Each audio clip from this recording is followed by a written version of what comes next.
Good morning and welcome to our live coverage of the Transporter 15 mission. Falcon 9 is currently scheduled to lift off at 10:44 a.m. Pacific from Space Launch Complex 4 East at Vandenberg Space Force Base, which is just north from us here in Hawthorne, California. My name is Tyler Lionquist, and I'm a Starlink business analyst here at SpaceX. And I'm Somi Srivastava, a certification engineer here based in Hawthorne. For those of you following along, we stood down from our previous launch attempt due to a ground systems issue that led to a reduced flow rate during propellant load. Since then, the team was able to identify the root cause and complete the necessary work to get us back into a nominal state for our launch attempt today.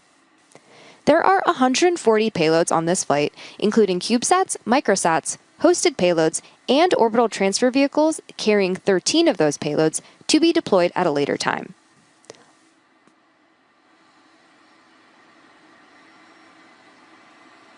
All spacecraft on board today will separate from the second stage across 110 deployment events, scheduled to start around T+54 minutes and conclude about 2 hours and 43 minutes after liftoff. SpaceX has launched over 1,400 payloads to orbit for more than 130 customers across our rideshare program. This launch marks our 19th launch of our Transporter and Bandwagon missions. For more information on what's flying today, we have a full list of payloads available on spacex.com/launches. Right now, the weather is currently green on the Central Coast, and the range is ready to support. If needed, there's a backup launch opportunity tomorrow at the same time.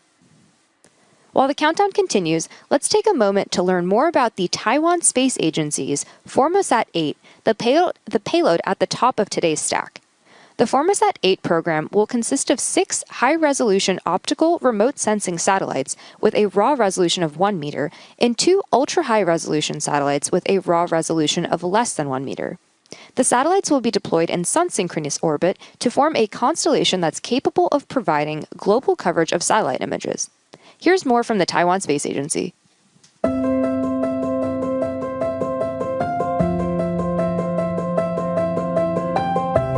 Taiwan holds significant advantages in semiconductors and precision machinery. With these capabilities, we are prepared to play a major role in the global space supply chain. Formosa 8 is Taiwan's first homemade satellite constellation, and we look forward to expanding our international partnership through this exciting project.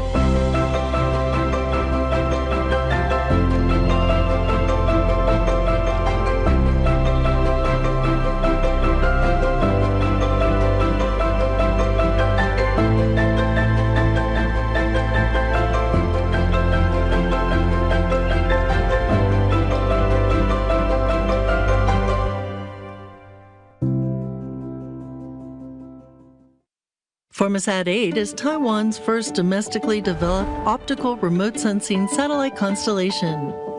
Up to 84% of its key components were developed domestically under TASA's lead. The constellation comprises 6 1-meter optical remote sensing satellites and 2 sub-meter higher resolution satellites. The first Formosat 8 satellite launches in 2025. Its optical payload functions as a large space-based camera with a focal length of 3,927 millimeters. Multispectral filters capture panchromatic and spectral images for use in homeland security, agriculture, and environmental monitoring. Time delay integration technology is used to accumulate multiple exposures in sync, significantly enhancing image quality and clarity. The system can identify objects larger than 0.7 meters from 561 kilometers after image processing. It also contributes to space scientific observation, enabling academia to validate space payloads. Once the constellation is fully deployed, it will achieve global coverage and will pass over Taiwan 3 times daily, delivering timely and reliable Earth observation data to support disaster management, national security, and global collaboration. Formosat 8 marks a key step in bringing Taiwan's space technology to the world and advancing our role in international space missions.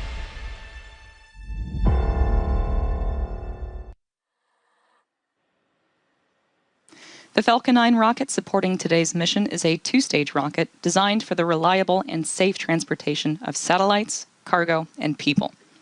Starting from the very top of the rocket, we have the payload fairing. The fairing is a protective shell that houses all of the payloads, shielding them from aerodynamic heating until the vehicle is outside of Earth's atmosphere. The shape of the fairing contributes to Falcon 9's overall efficiency, helping to reduce drag during flight.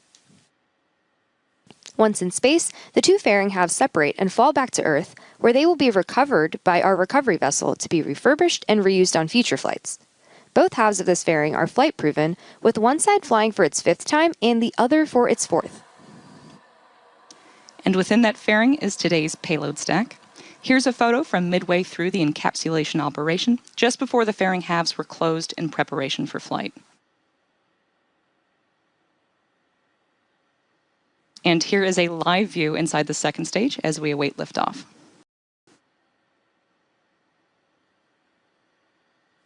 Right below the fairing is Falcon 9's second stage, which houses a single Merlin vacuum engine, or MVAC engine. Below the second stage is the black carbon fiber inner stage, and inside of that is where the MVAC engine is located. The inner stage connects the two stages and houses a center pusher that allows the first and second stages to separate from one another during flight. And below that, we have the first stage, or the booster.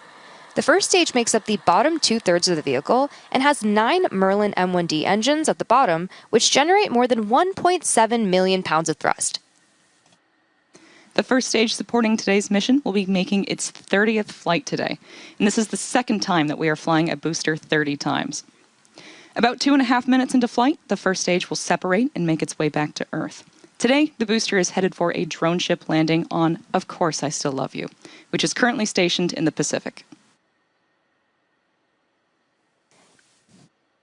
Many of the payloads on today's flight are manifested by ExoLaunch, a long-standing SpaceX customer.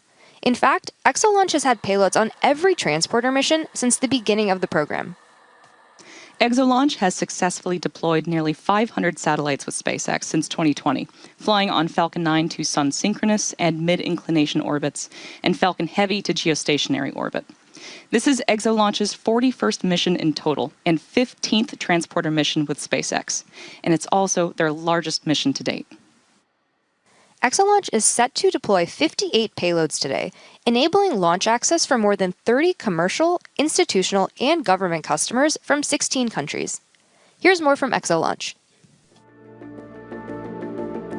ExoLaunch is the global leader in satellite launch mission management, manufacturer of industry-leading satellite separation systems, and a launch integrator on rideshare missions. The company has demonstrated unmatched flight heritage and consistent execution across 40 missions on global launch vehicles, deploying close to 600 customer satellites safely into orbit. ExoLaunch, headquartered in Germany, operates globally with offices in the US, France, and Japan. ExoLaunch is a long-standing customer of SpaceX and the only launch integrator with payloads manifested on every transporter mission since the rideshare program began in 2020. Over 475 satellites have deployed with SpaceX since then.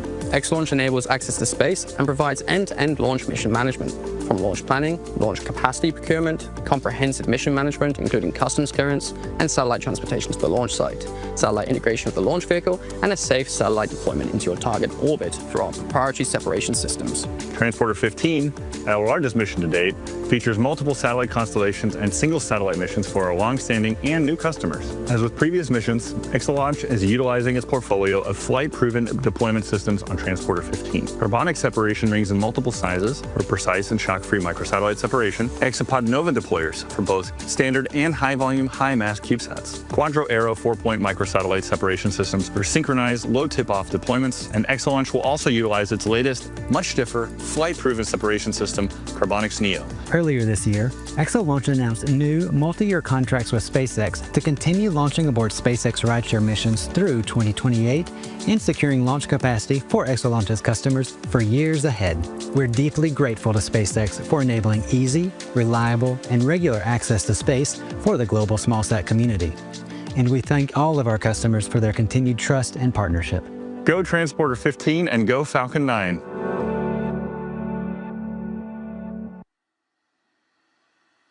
At T-minus 5 minutes and 35 seconds, all systems continue to be a go for an on-time liftoff.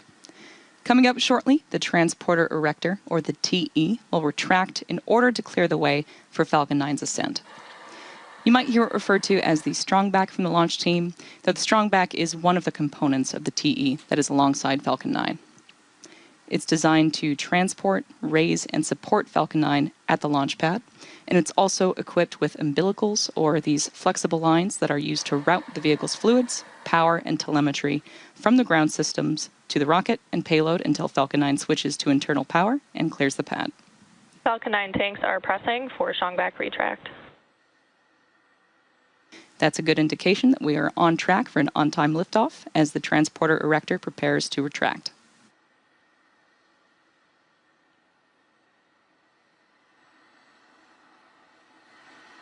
We're just about 20 seconds away from starting to see those clamp arms opening around the second stage on our vehicle stack. Those clamps help stabilize the second stage during fueling and prevent movement in high winds. Once they're open, the rocket will be fully free at the top. Strongback recheck. You can see those arms coming open now. It's going to take about 15 seconds for them to fully open, but once they're out of the way, the strongback will recline away from the vehicle and give it room for liftoff. Now that those arms are fully open, the rocket is free at the top.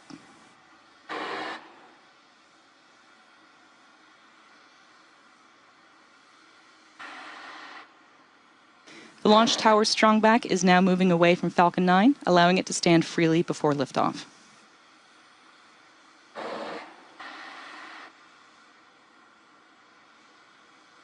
And there we can see that the strongback has fully reclined.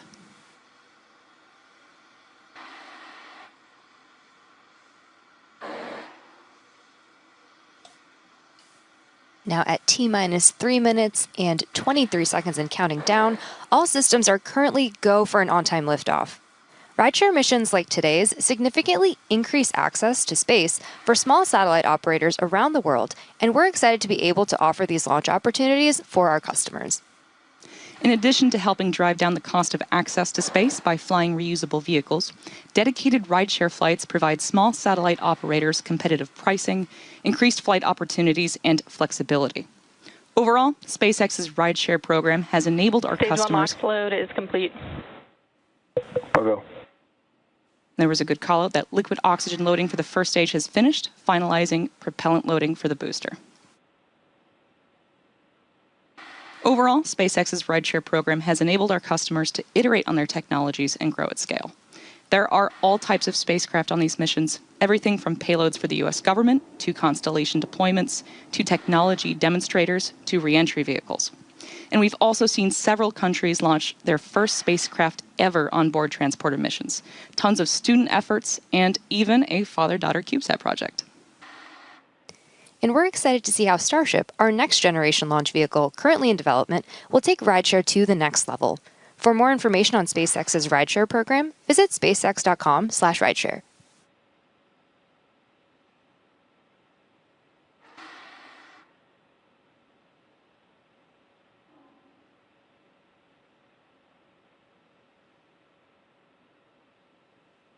Stage 2 LOX load is complete.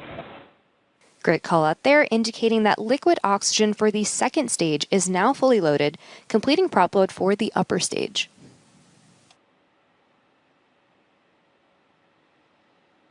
Those white clouds venting from the rocket is not smoke. Ground gas closeouts. That is condensation.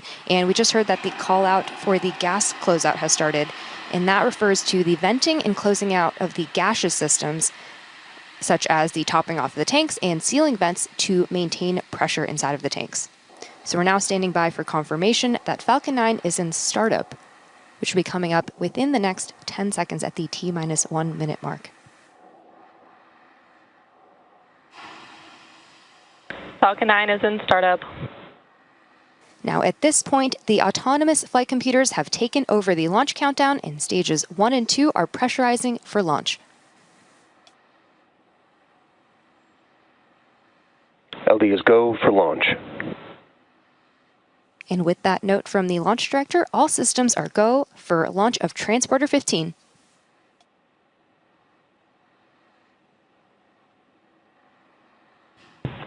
30 seconds.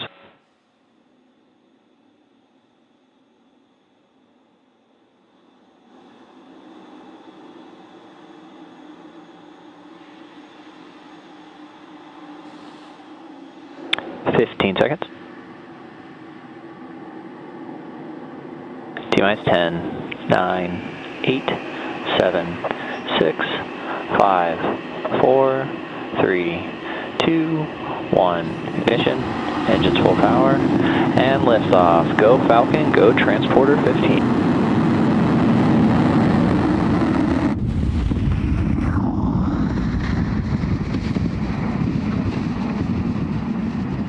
Vehicle is pitching downrange. MOD chamber pressures are nominal.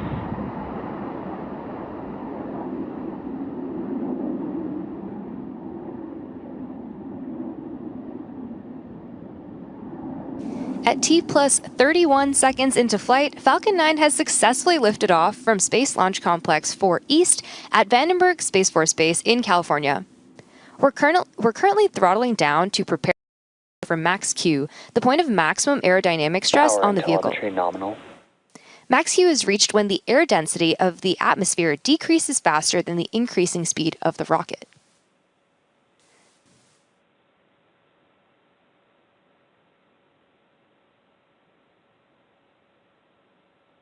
Mach 1.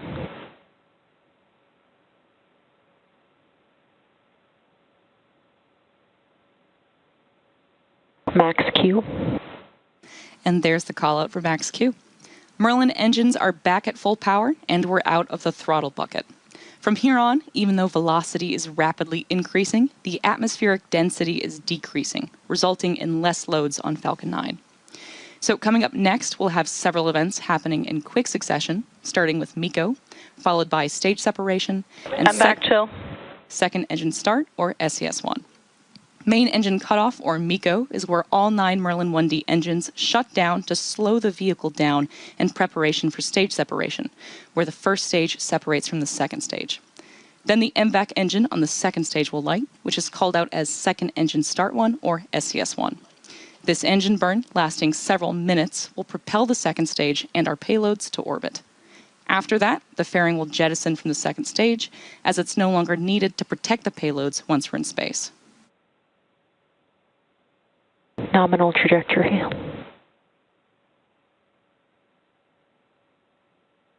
We should be hearing the first of these callouts in about 10 seconds from now.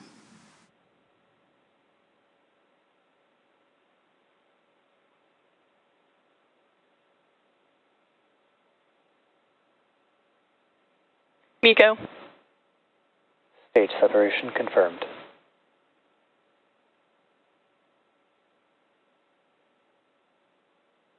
MVAC startup.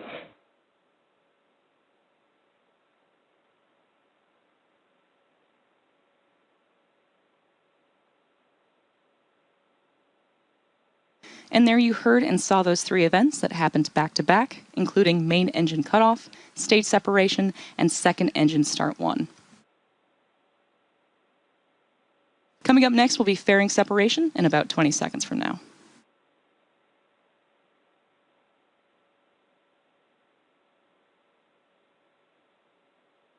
We should be hearing that call out for fairing separation in just a few moments from now.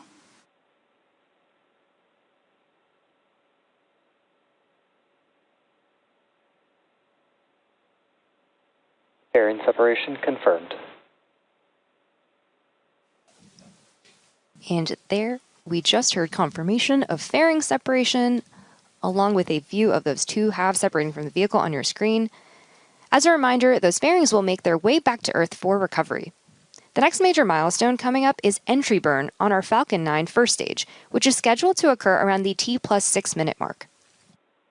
The entry burn is used to slow the first stage down as it heads back towards our drone ship, Of Course I Still Love You.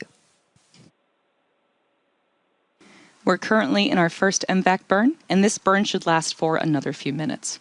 The next milestone will be the first stage entry burn, coming up in about 2 minutes from now. Today, Falcon 9 is performing 2 burns in order to land. The first burn, known as the entry burn, slows the vehicle down before hitting the denser parts of Earth's atmosphere. Without this burn, we'd only be using the atmospheric drag to slow down Falcon 9, which would add extra stress to the vehicle. Following entry burn, the booster will initiate the landing burn, which should slow the vehicle down even more for a successful landing. When Falcon 9 fires up the center M1D engine for re-entry, the vehicle will be flying through Merlin's exhaust gases, also known as the rocket's plume, which deposits a layer of soot on the vehicle surface.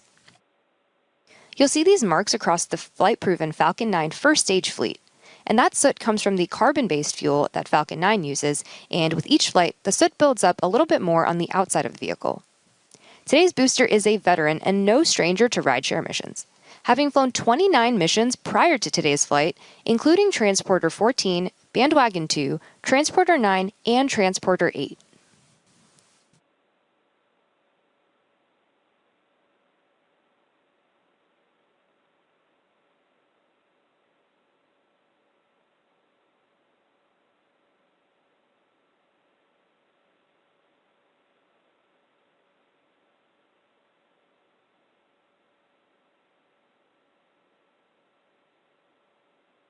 Falcon 9 is equipped with 4 hypersonic grid fins positioned near the top of the first stage that help steer the first stage as it returns to Earth, and we have a great view of 2 of them on our screen right now. We are moments away from the beginning of the entry burn. You should see the graphics light up as the engines do on the bottom of your screen. Stage 1, entry burn startup.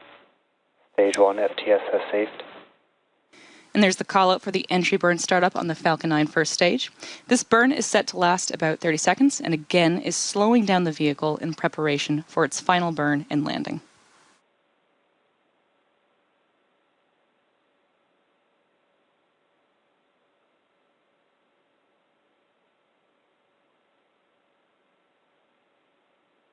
Stage 1, entry burn shutdown.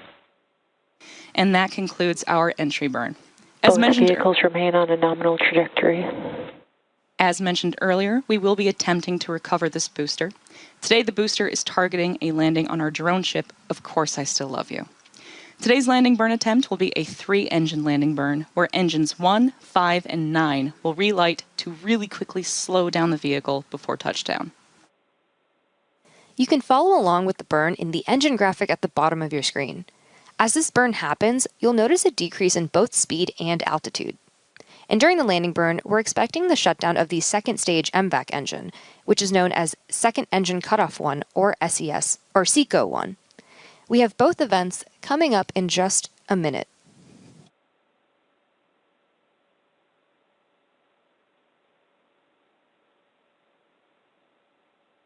Stage 1, transonic.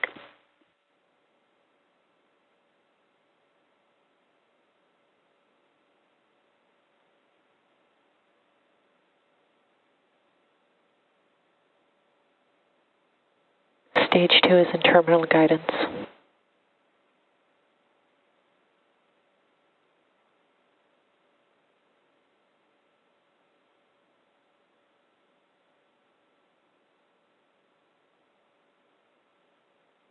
Stage 2, Stage 1 landing burn. And there you heard that call out for landing burn start on the Falcon 9 first stage.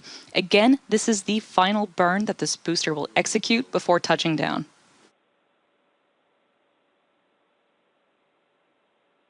Stage 1 landing leg deploy.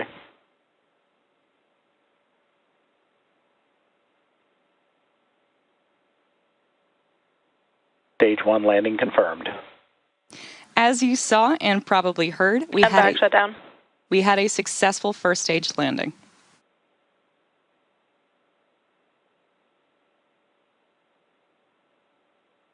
Nominal orbit insertion. That was successful cutoff of our second stage engine, and we heard the call out for good orbit. Coming up next, we have the second burn of our MVAC engine on board the second stage, or SES-2, around the T+, 51 minute mark. The first batch of deployments today will begin at about T+ 54 minutes. We'll be back at around T+ 50 minutes to bring you live coverage of SES-2. Until then, enjoy our space tracks and we'll see you soon.